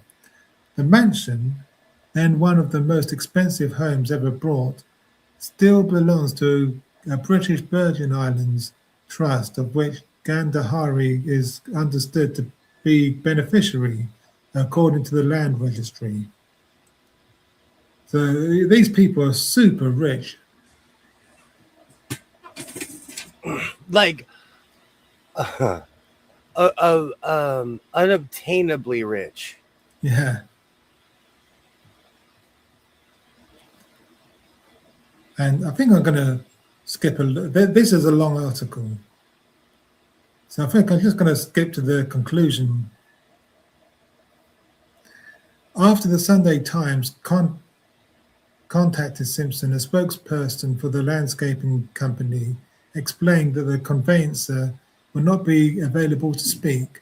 The individual, who refused to identify themselves by name, said Mr. John Richard Simpson, as the company's sole director and shareholder, was responsible for approving and authorizing the company's political donations in the ordinary course of the company's governance. No third-party client, agent, or other external person conceived, instigated, directed, or authorized the donations, and no such person was involved in the decision-making process.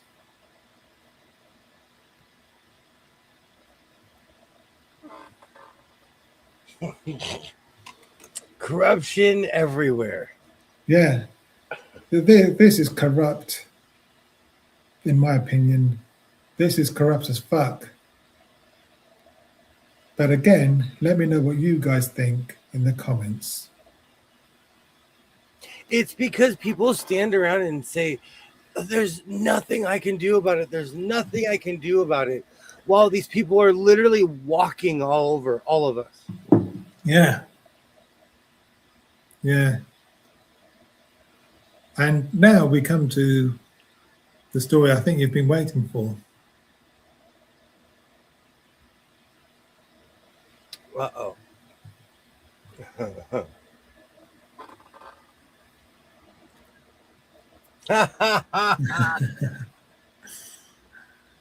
Nigel Farage posted this on X. May her soul rest in peace. Let's play the clip.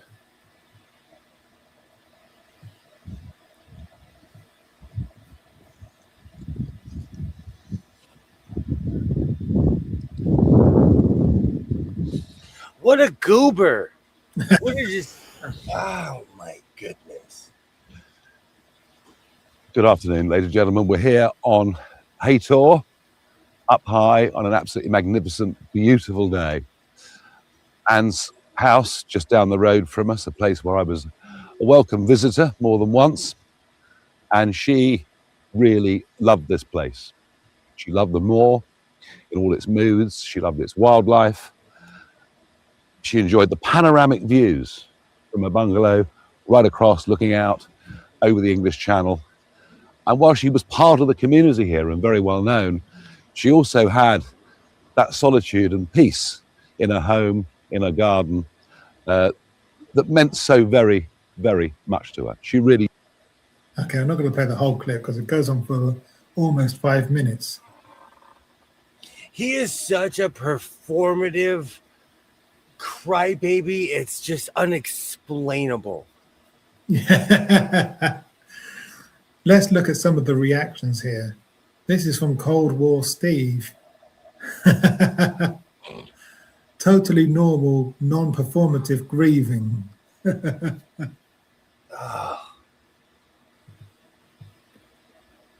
Dave Lawrence said this, totally performative. Just the definition thereof. And one of the BBC reporters leaked that he told them, like, I can do this again. I can do this again, guys. Yeah. June Slater said, perfectly done, and this is really sad.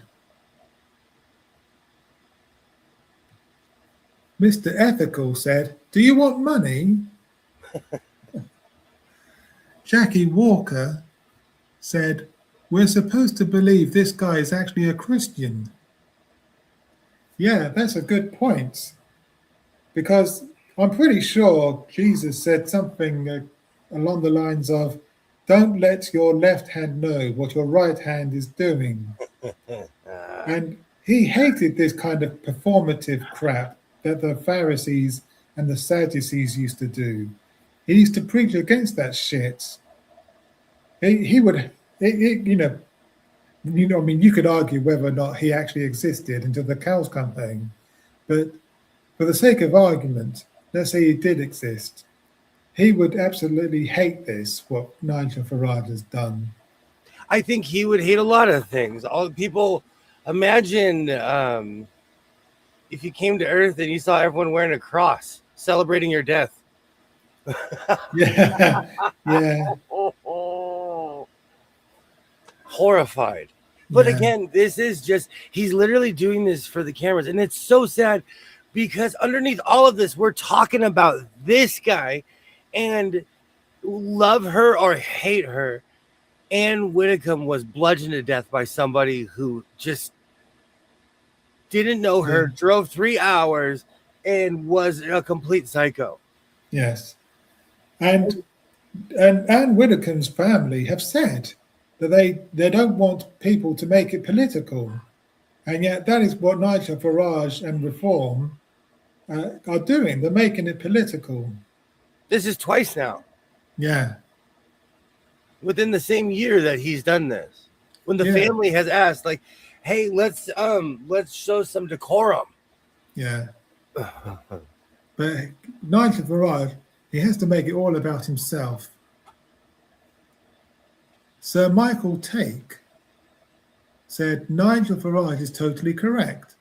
One should never speculate over a tragedy whilst speculating yourself. Let's see this clip. One theory doing the rounds, and I discussed this with the Prime Minister yesterday, is that it was a burglary that went wrong. But the car went onto the drive at approximately 12:25, 12:30 on Wednesday. She'd done one interview in the morning. Funny enough, talking about Clacton and the fact she was going to come and support me. And she Oh my gosh. So if you were a burglar, would you literally drive your car onto someone's drive? You wouldn't. I, from what I can see of it, from what I can make out, this was premeditated murder. Whether it's politically motivated, whether it was somebody with a grudge, I don't think it pays at this moment in time to speculate. One theory doing... But that's exactly what you're doing. Thank you, Miss Marple. Thank you. This is, and the cops even said, hey, please stop doing this. Yes. Because I bet you he's so wrong on what the motive, like, I guarantee you they knew each other. Yeah. Because that's usually how these things go. People rarely get taken off this earth by a stranger. No.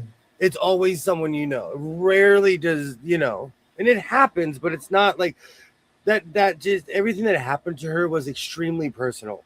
Yeah. And again, we're talking about Nige when a 78-year-old woman was murdered. Yeah. It's just crazy. He can't help himself. He has to make it all about him. And finally, Cycling Mikey, the unspeakable, just shared this gif of someone being thrown in the bin with the caption, "Performative nonsense." Absolutely. Do you know what? Recently, somebody who I didn't get along with passed away. Yeah. And I had to look inside myself and realize it wasn't that serious, because the problem I had with this person was more from a personal nature. Mm. And they're not even around anymore, Yeah. It's just, I don't understand this. Why is he doing this? Does he think this is going to get him more points for the election? I guess so. Probably. Does he not know that like everyone sees right through him? Yeah. I don't know. But he's a narcissist who has to make everything about himself and has to make everything performative. That's my view. But let me know what you're thinking in the comments.